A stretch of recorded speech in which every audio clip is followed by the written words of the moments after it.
This is Cosmographia, the Randall Carlson Podcast.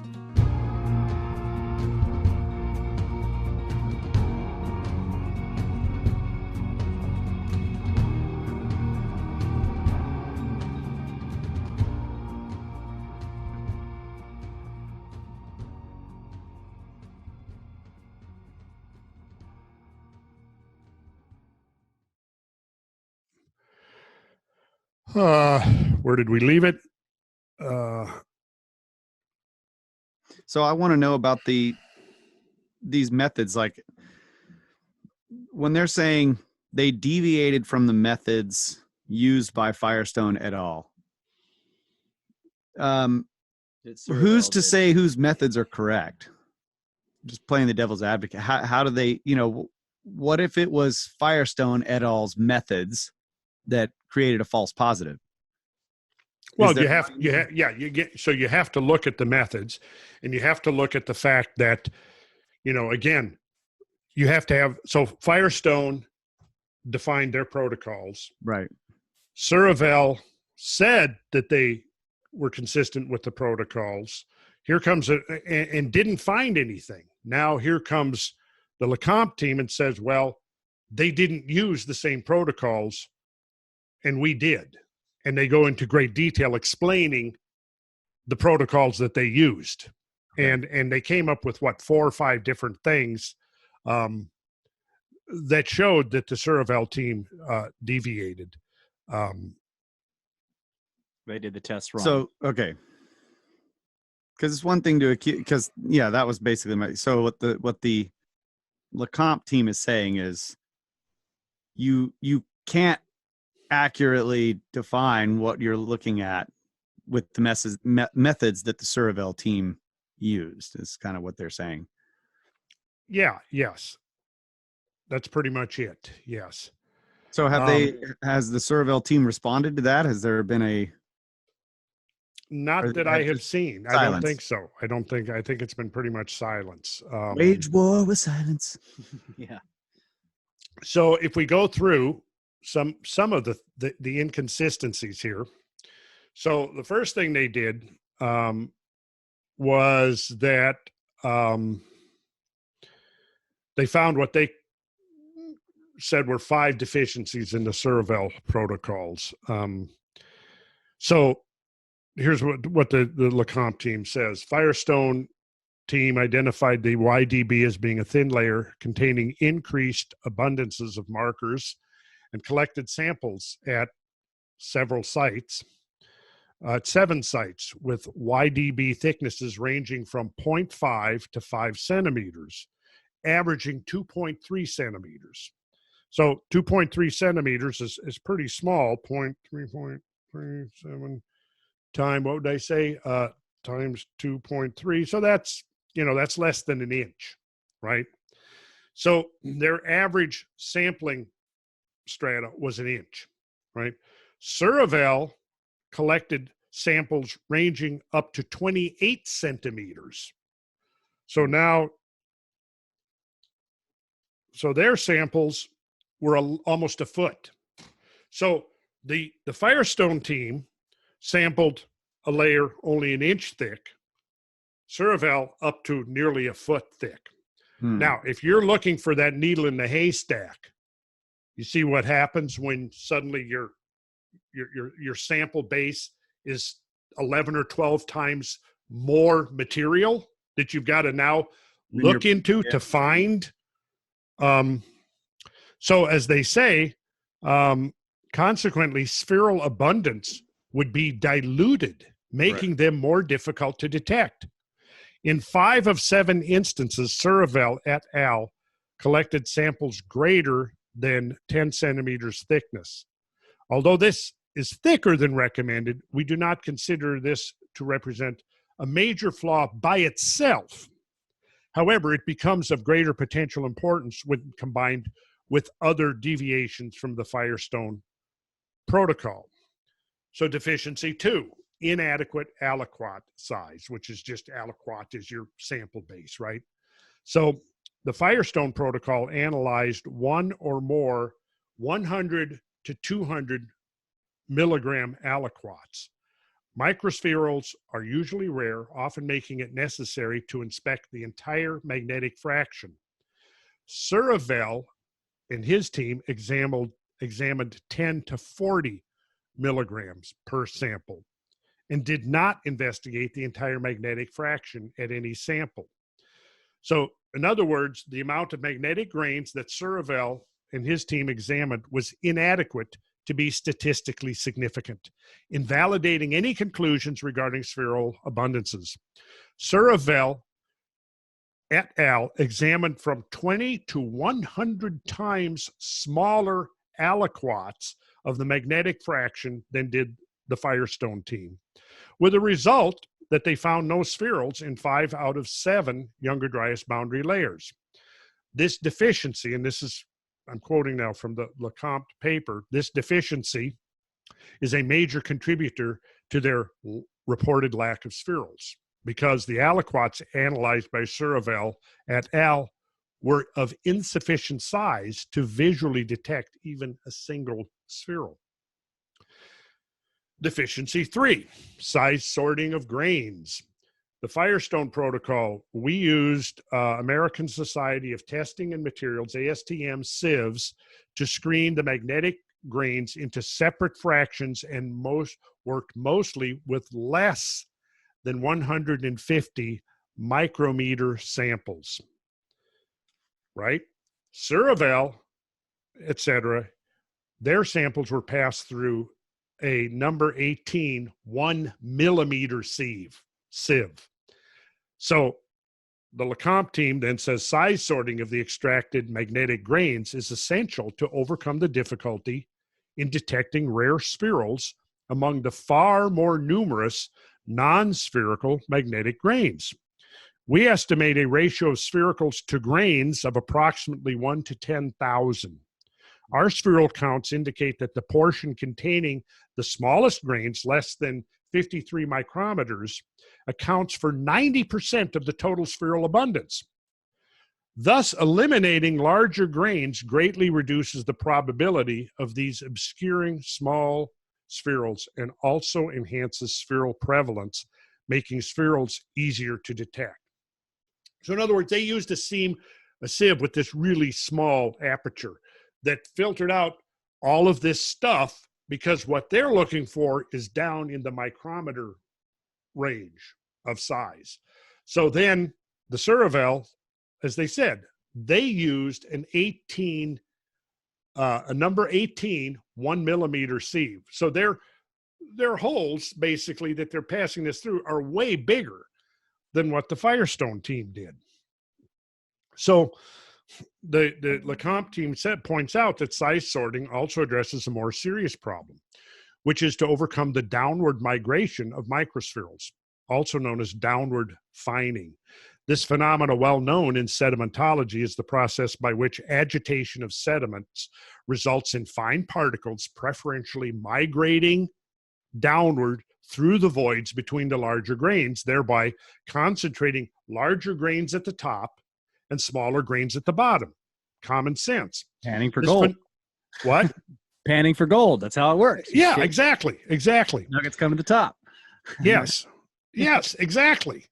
So this phenomena is particularly applicable to spheral counting, because spherules tend to be much smaller on average than non-spherulitic magnetic grains. Size sorting counters downward fining. Neglecting to size sort, an investigator might extract a small aliquot of unsorted, spheral depleted material from the top of the container.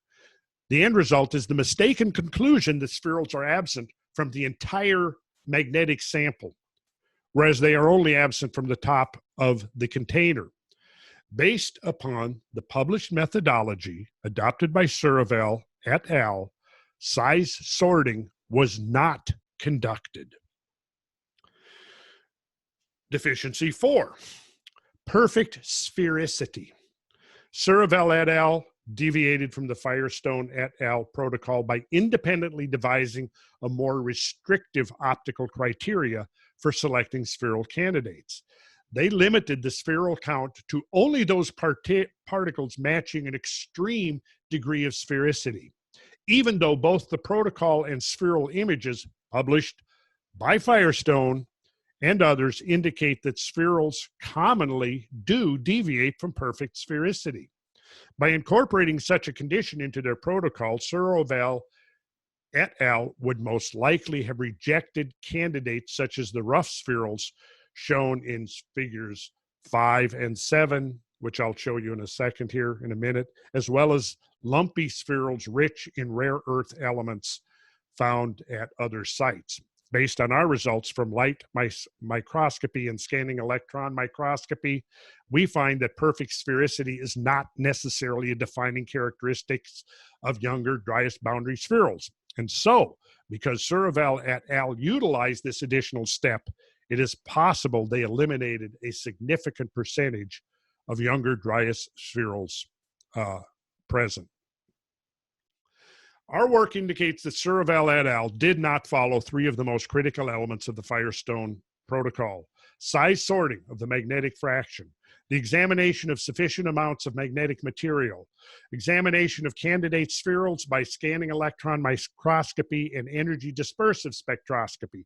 The result of these emissions was a methodology whose sensitivity was inadequate to detect significant numbers of spherules in any stratum, except perhaps those with abundant large spherules, as have been found in a few other cases. We emphasize that future independent investigators testing for the presence or absence of younger, driest boundary magnetic spherules include, as standard procedure, rigorous size sorting, as well as scanning electron microscopy and energy dispersive spectroscopy analysis. At all 3 sites tested, grain size sorting using the 53 micrometer screen greatly improved the ratio of spherules to distractor grains, profoundly reducing the difficulties in searching, identifying, and accurately counting these small objects. So here you have the Firestone team. They used all of these particular protocols that we just described here in detail. Here comes the Surovell team, claimed that they used the same protocols, but it turns out they didn't. And there was one more important fact too that we didn't get into here, and that is that where they extracted their samples deviated considerably from the sites where Firestone and his team extracted their samples. So if you don't precisely sample that proper horizon, well, yeah, you're not going to find anything there anyway. See? Yeah. So how does that get past the peer review? I mean, if they're going out to disprove or verify what somebody else's work has been, why would they not have to use the exact same protocols, and why would the peer review not know that? Well, okay, this is a reflection on the process of peer review. For one thing, the peer reviewers are not knowing. They're accepting everything that the Surovell team says at face value. So what has to happen then is another completely independent team, Firestone team, Surovell team, now the third independent team, who we've just been quoting from, the LeCompte team. They go out and make excruciating efforts to adhere to every protocol that the Firestone team utilized. And they came up with confirming what Firestone and his team found. See, now, all 3 of these are peer-reviewed, right? But now, those peer reviewers looking at the Surovell stuff, they haven't been out in the field, and nobody has gone out to challenge them. See, if the LeCompte team had not gone out and challenged them, their conclusions may still dominate the discussion. But see, the LeCompte team was a completely independent team, as was the Alcantara team in Mexico. They were completely independent of Firestone. Now, subsequent to that, those teams have joined forces. Yes, they have subsequently. And so the Comet research team has grown from originally, 15, 16, 17 members to over 50 some members, see, worldwide, that through various, investigations have concluded that there is validity to this. Now, they don't necessarily, all agree on exactly the same scenario. Just like they still don't agree exactly on the same scenario for the Cretaceous Tertiary boundary. There are variants of the theory, and there probably always will be. But the question, what comes down to, is between the impact proponents is that, yes, we know something catastrophic happened. It left significant fingerprints in the stratigraphic record.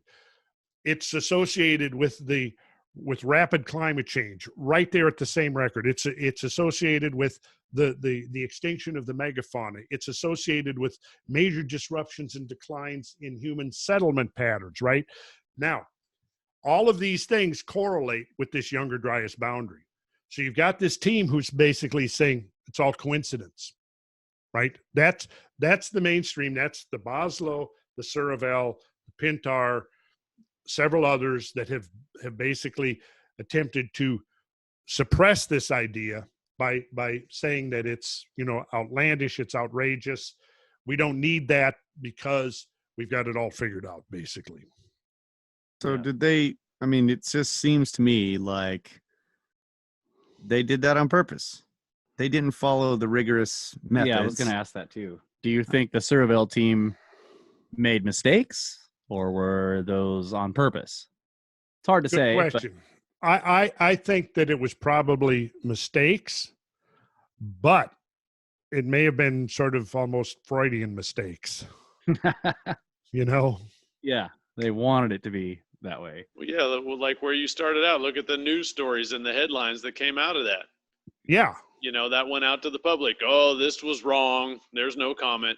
Disproved. Right. Disproved. Yeah. It's like somebody needed that paper to be able to write those articles. Yeah. Right. And see, so when you saw that headline, experts have now weighed in. Right.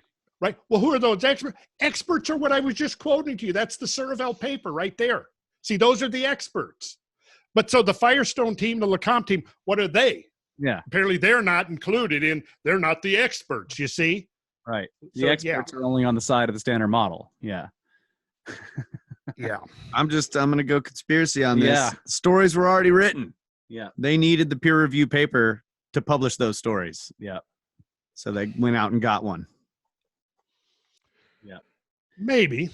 I'm going to give Climate actually, change, I think that basically it's kind of they're reacting to this new evidence that is upsetting the apple cart. Yeah. Because what we see is within the last decade, 20 years or so, we see the idea of human overkill, the human-caused mass extinction, which was rapidly falling into disfavor, suddenly revived within the last 20 years or so.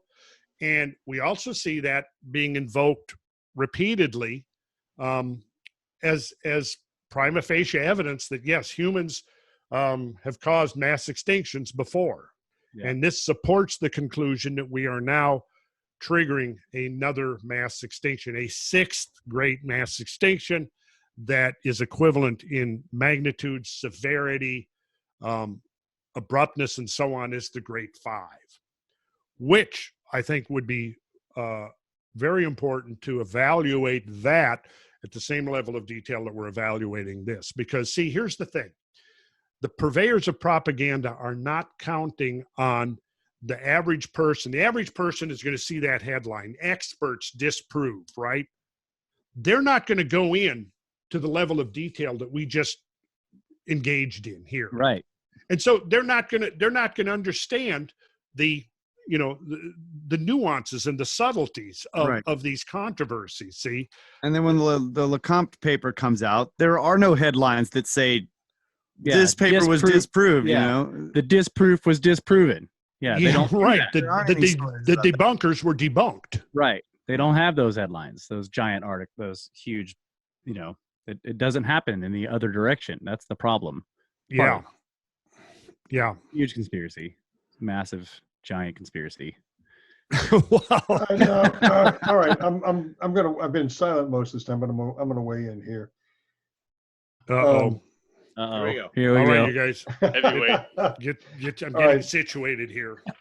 As a recovering journalist and someone who's worked for major news organizations, I'm going to say this: it's not a conspiracy. What it is laziness. people who are when you get people who are writing in very specialist fields, they're not specialists themselves, but they're relying on other specialists. They're relying on the Boslows. They're relying on the Firestones. And what the news media is interested in is conflict. It's interested in a story. Okay. What drives every story on television, in print, whatever, is, what is the story? Does the story have conflict? When somebody says, well, I've disproven a theory, it's great copy. All right. There's no conspiracy. I agree with that. There's no conspiracy there. It is, however, a form of laziness. So intellectual laziness. If they like the conflict, then how come they don't continue it by saying, "Oh, look, somebody has come in and disproven the debunkers"? Even more conflict. Now there's a real fight. Because Firestone and LeCompte and all don't have good PR people. They don't have PR people as good as the other guys. The establishment has better PR people. Okay. I can buy that. I'll buy it. PR people. Yeah. You know who you are. Contact Firestone at all. Let's get in the game here. Now, as far as Surovell's paper, and my guess there is they weren't looking real hard. Yeah, that's what comes out clear from this. He wasn't trying too hard. Yeah, they weren't trying hard enough. They were trying. Didn't they use optical microscopes? They didn't use electron scan, didn't they? It was optical.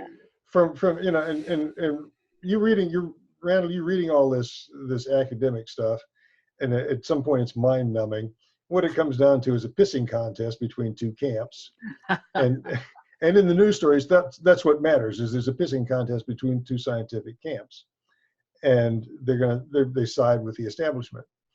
Now, again, going back to Surovell, it seems to me that they did just enough to confirm their bias, and that was it. Yep.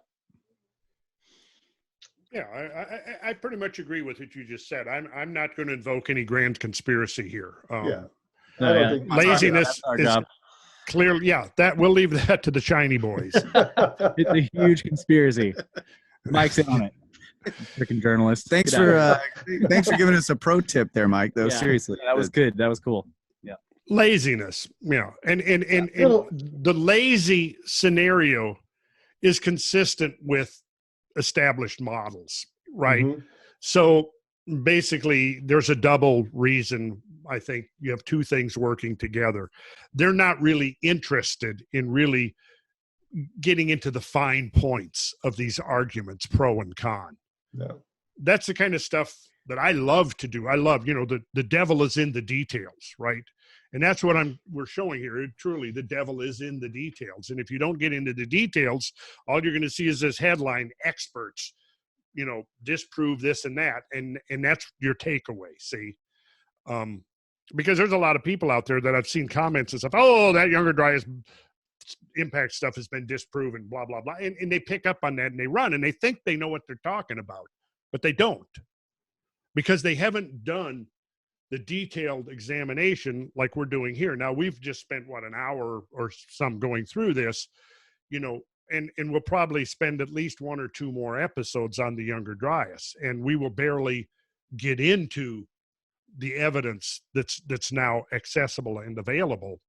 But we certainly could. And hopefully that enough of the listeners out there will get into and enjoy this level of detail, because, you're not going to solve a crime without looking very intensely at the specifics. Yeah. And even the critics, though, are willing to acknowledge. We started this by that quote from C. Vance Haynes, where he said, yeah, something really did happen and we need to figure out what it is. Maybe it wasn't an impact. Maybe it was something else, but something happened. Yeah. So I think, Mike, what you were saying is that quote, never ascribe to malice that which can be explained by incompetence. There you go. Something like that. Yeah. And I think it's probably true in academics as well as in journalism. Yeah. Okay. I like the conspiracy theory better, but I'll buy what you're saying, man. I'm buying it. We'll go with it. We'll go with it for now. So I think we'll look at one more thing here before we wrap up.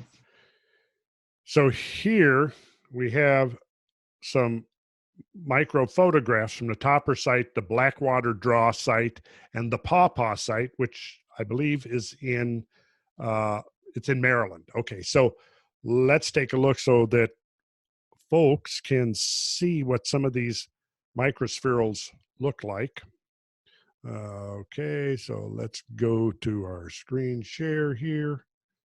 Just take it kind of slow, Randall. Don't jump around too fast because it is got a bit of a lag tonight. Yeah. We're not going to jump around too much. We're just going to look at this.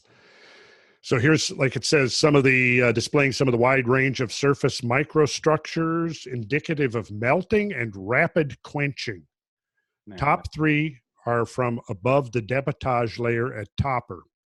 So in other words, just the debitage is the material left over from the cultural occupancy of the site, right?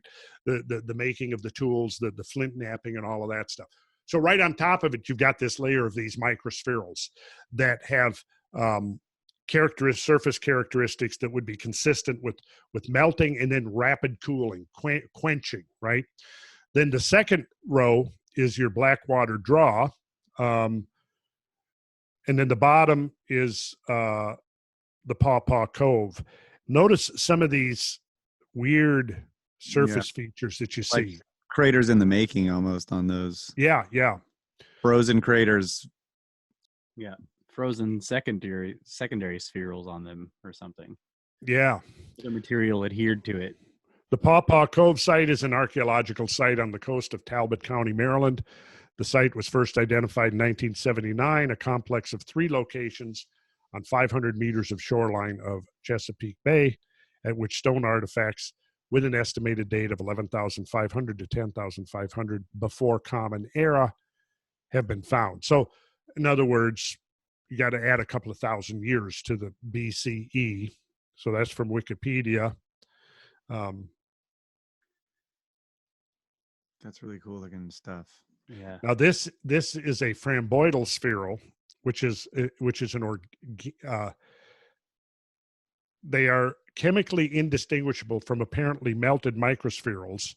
But on the other hand, the Alcantara team reported that sulfur-rich framboids from Lake Cuzco, Mexico, are chemically different. So these are some of the things that we see here. So we won't get back into this. We've already covered this.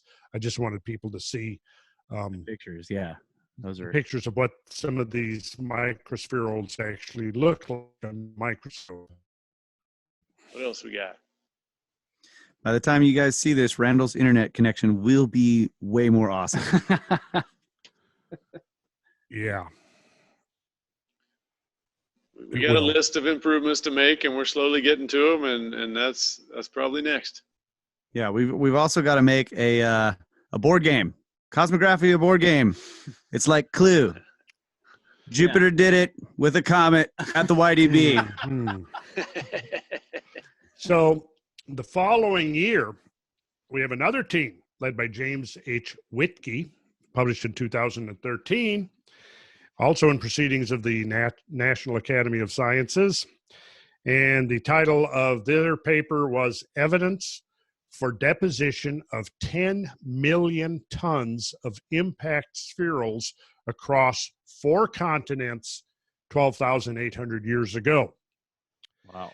And this is what they say. Airbursts by a fragmented comet or asteroid have been proposed as the Younger Dryas onset, in parentheses 12.8 plus or minus 0.15 thousand years ago, based on identification of an assemblage of impact-related proxies, including microspherules, nanodiamonds, and iridium, distributed across 4 continents at the Younger Dryas boundary.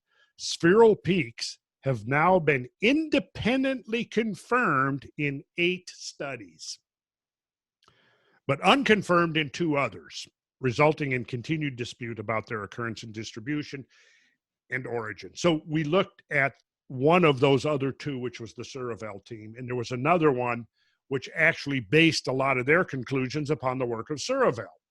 So there you got it. Now you have 8 teams which independently have found those proxies. So who are you going to have confidence in? You're going to have confidence in the debunkers or the debunkers of the debunkers. So they go on to say, impact-related spherules have long been considered one of the most distinctive proxies in support of an impact hypothesis. However, despite increasing evidence for YDB peaks in impact spherules, their presence and origin remain disputed. In the latest example of this dispute, Boslow and others stated that magnetic microspherules abundance results published by impact proponents have not been reproducible by other workers. And that, of course, is primarily referring to the Surovell team that we were just looking at in detail.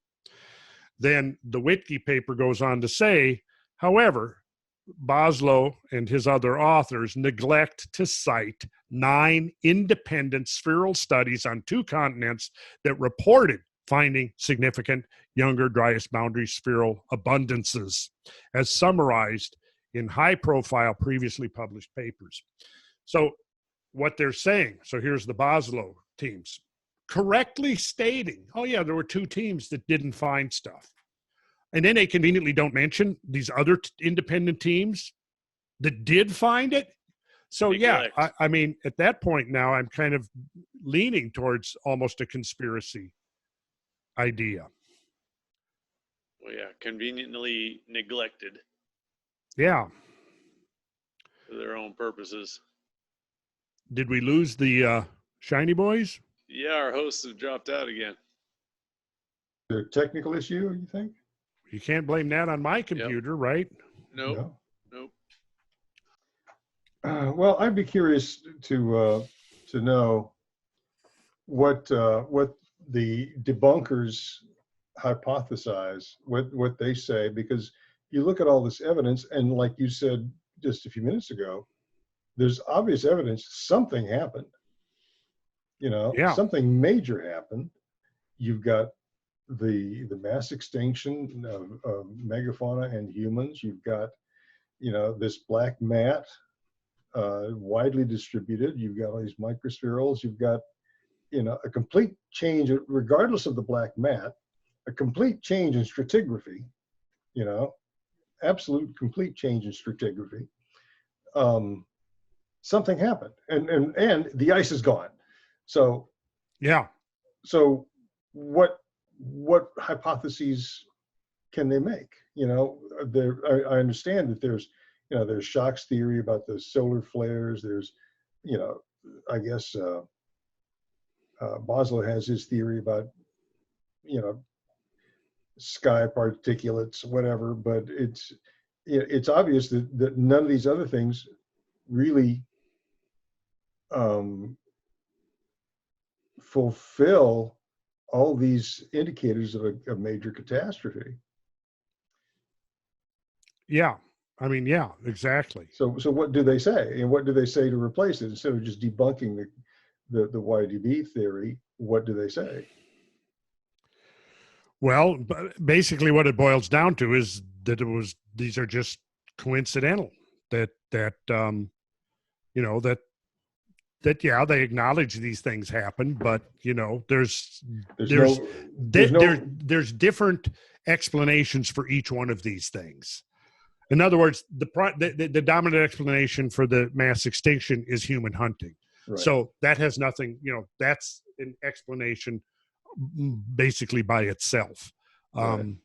And pretty much the same thing with the others as well. Each one of these things has a separate explanation, but there's no comprehensive theory as to what caused all this. That's correct. Yes. So they're essentially sidestepping the issue. Mm-hmm. Yes. Yep. So Boslow comes from the camp, or leads the camp, that these are just very, very rare occurrences, and there's really totally odds against that something this large would have happened this recently, 12,000 years ago being recent. Well, I think that's probably part of the assumption. Yeah, I would think so. And it just seems strange that he's been made or elected the president or on the board of the Asteroid Awareness Day that's on June 30th every year now, internationally recognized by the UN, Asteroid Awareness Day on June 30th. And, but he doesn't want to promote that, hey, we've got evidence that this really happens recently and we do need to be aware of this, Look at the devastating consequences it's had in the recent past, and look at all these amazing evidence that points to it. And you're saying that in reference to Boslow. Right. Yeah, it just seems backwards that.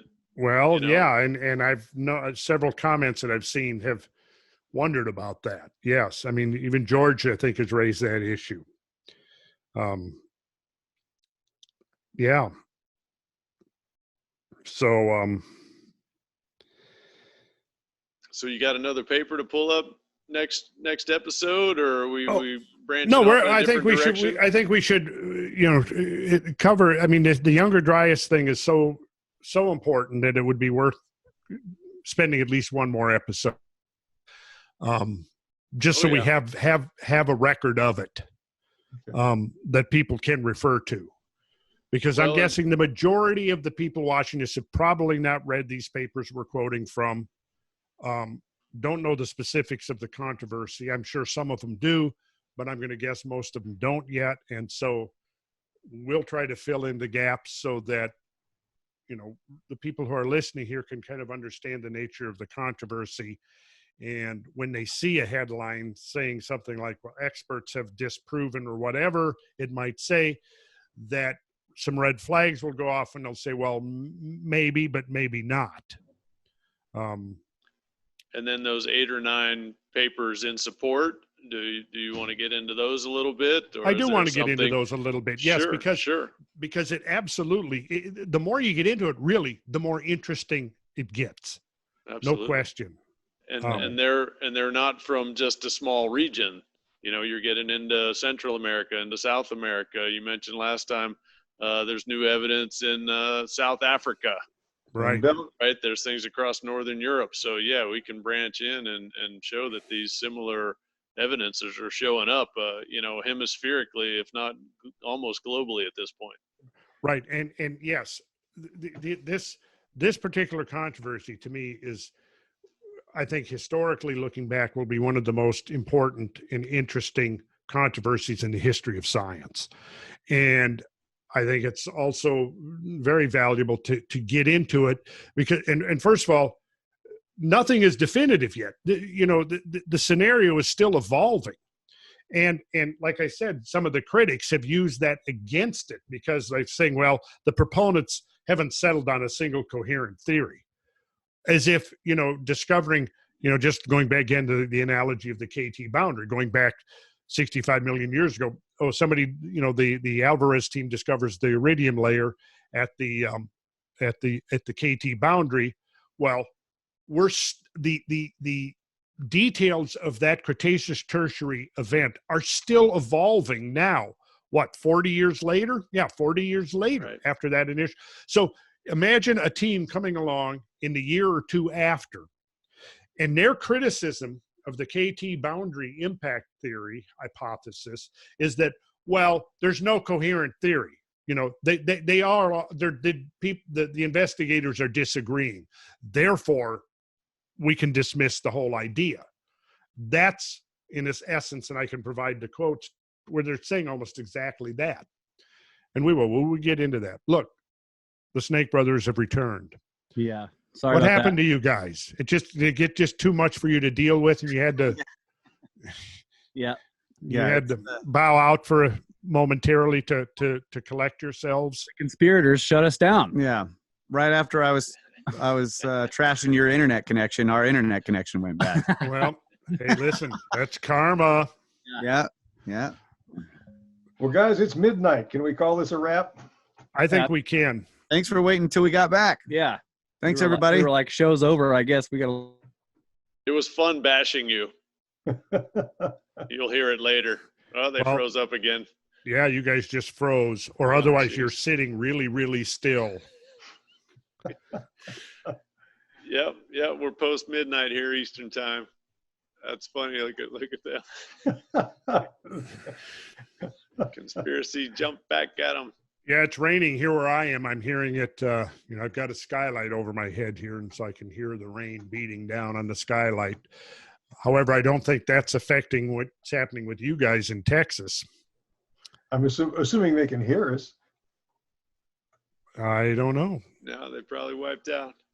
Yep. So yeah, we can chatter on here until they come back, or we can try to wrap this thing up. What do you think? Oh, I think we can wrap it up. Russ likes to give the email address, which is appropriate, Cosmographia1618 @gmail. Yeah. We're getting lots of emails and quite a few good ones in there.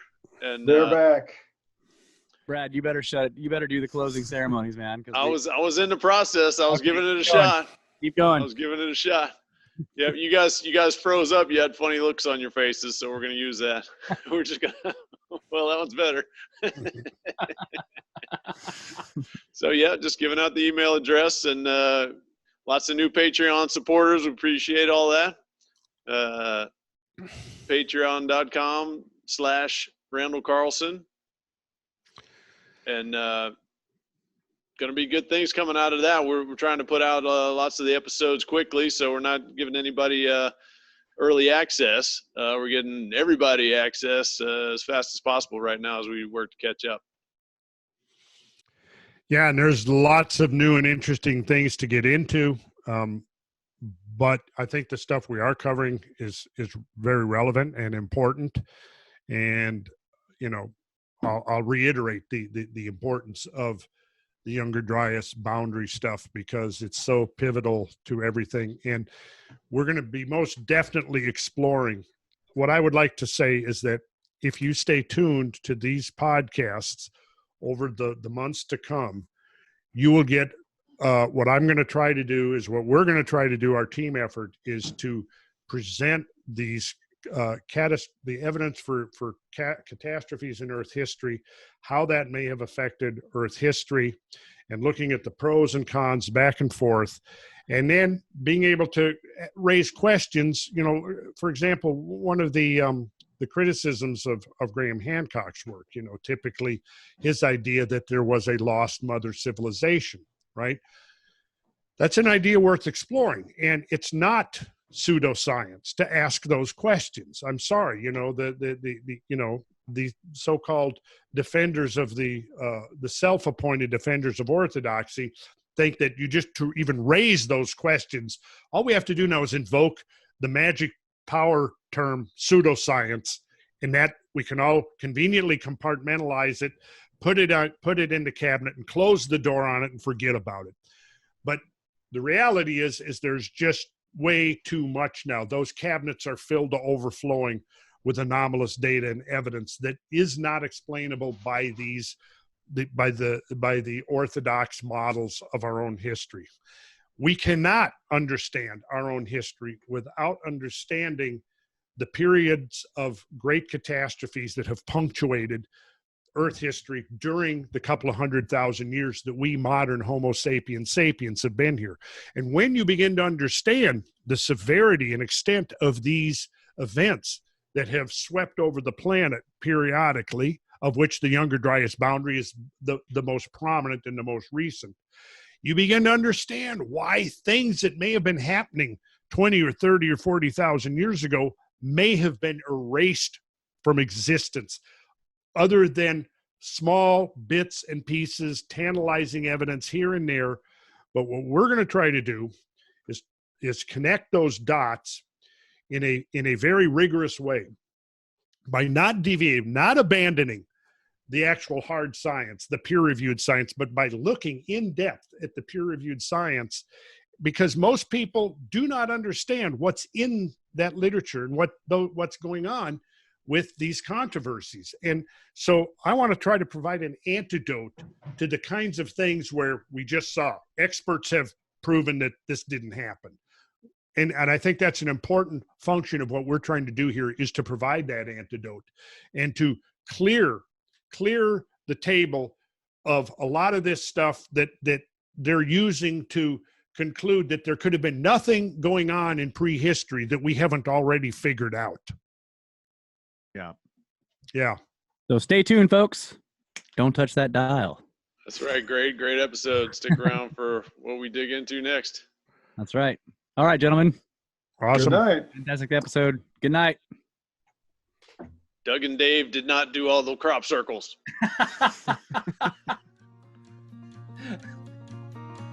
This is Cosmographia, the Randall Carlson Podcast.